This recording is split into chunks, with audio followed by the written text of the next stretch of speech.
So this is part 7 of the Songwriting with Snorre series. It's pretty much a review of the whole process and discussing how things went. So just a few things to note. So that intro riff, the pig riff, the da-na-na, bam-bam, bam-bam-bam, bam-bam, was a riff that Snorre made for the Helvete documentary, and it was when Euronymous was introduced. In the beginning, Snorre showed me that riff, and he wanted to use that for a song, and he thought this project was a great opportunity to. So we started with that, and then the idea was to build it up with some other mid-tempo-ish Celtic Frost style, kind of arrogant style riffing.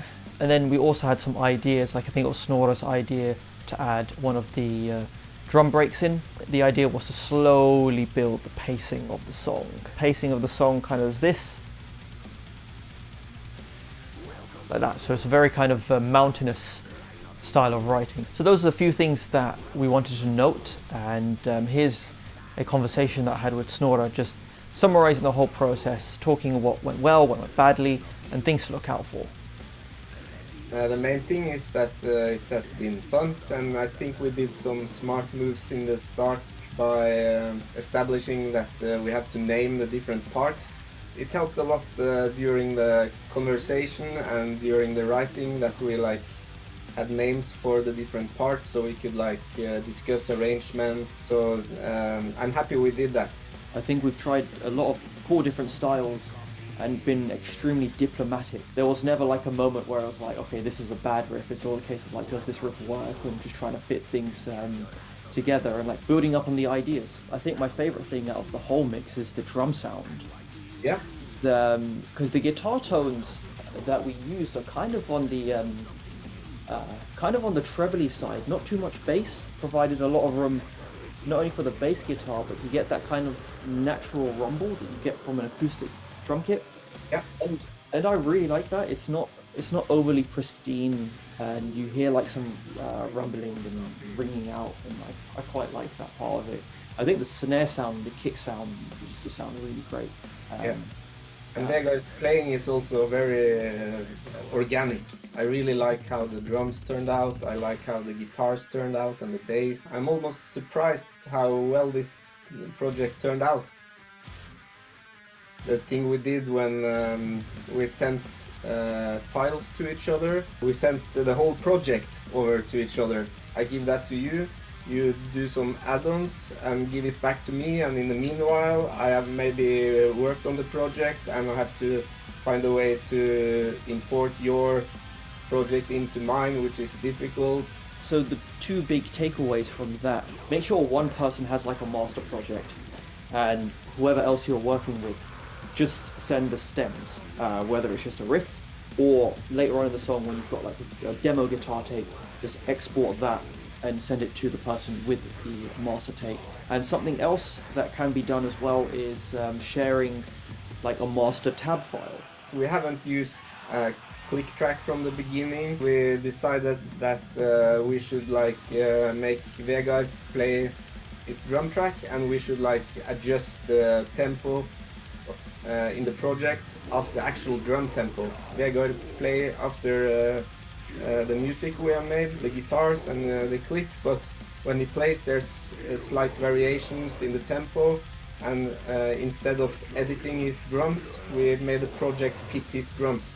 So the tempo mapping, the actual work of figuring out where it's a little slower, where it's a little faster, and make the project follow that is very tedious work. Difficult part maybe was that we changed tempo in the song for different parts, and we have that tempo slowdown. The tempo mapping of that was difficult, but also the illustration for Vegard, and we solved that. I was singing and clapping, and it worked out well, but that was kind of next level thing to do.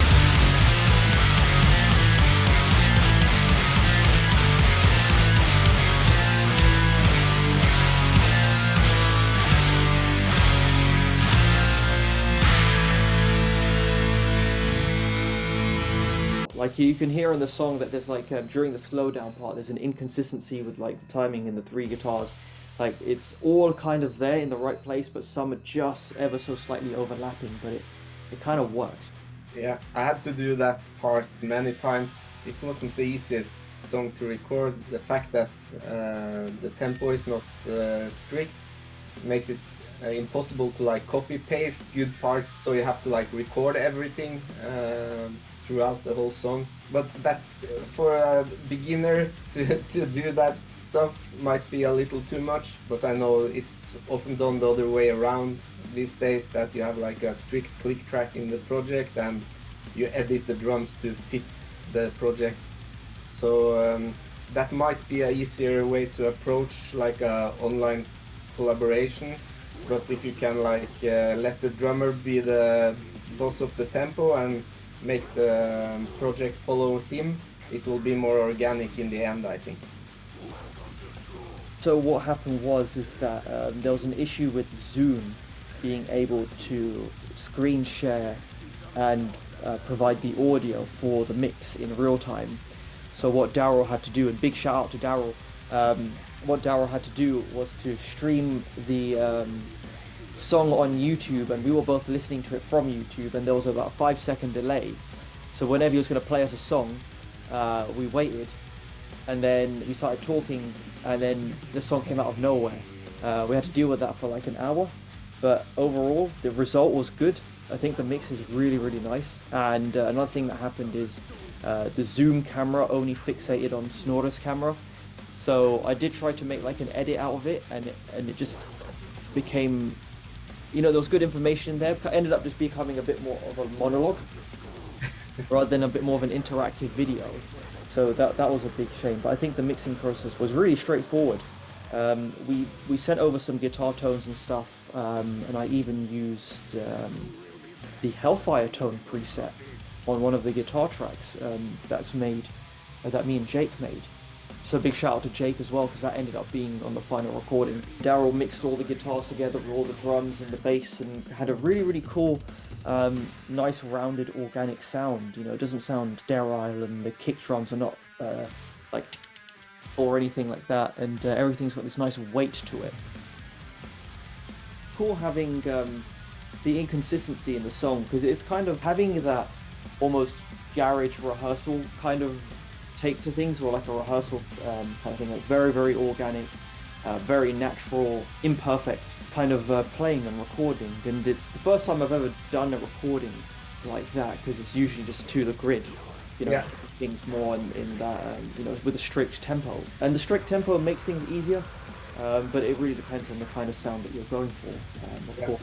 But yeah, that was it wasn't easy to record some sections, but you get into a groove and you end up just like tracking the bits that need tracking as well. And with the recording process on my side, like some of the one of the big troubles I had was not the guitar recording, but making sure the bass was nice and tight as well.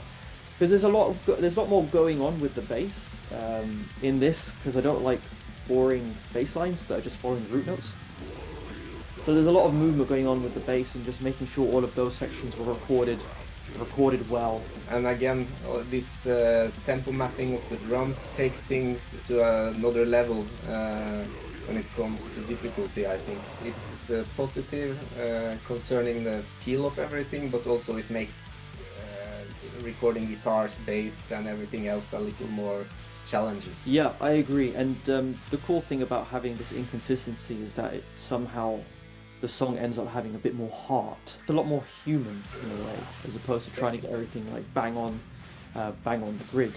Because that's normally what I do. I try and make things as tight as possible and get it as bang on the grid as possible. But it was nice to, you know, have a recording session where I'm not doing that. The feedback we have got is very positive, but some people think that the lyrics are a little on the silly side. First of all, we didn't necessarily want to like make a black metal song, so the theme for the project is educational. The school theme of the lyric were like, okay, we can go with this and see what we can come up with. The simple, more like demo-ish approach to writing the lyrics, so it wouldn't like take one more year to finish the song. So we just went with a little silly school theme. One could like develop the lyric political content further, but we chose not to do that. So I hope not too many people got put off by the school thematics.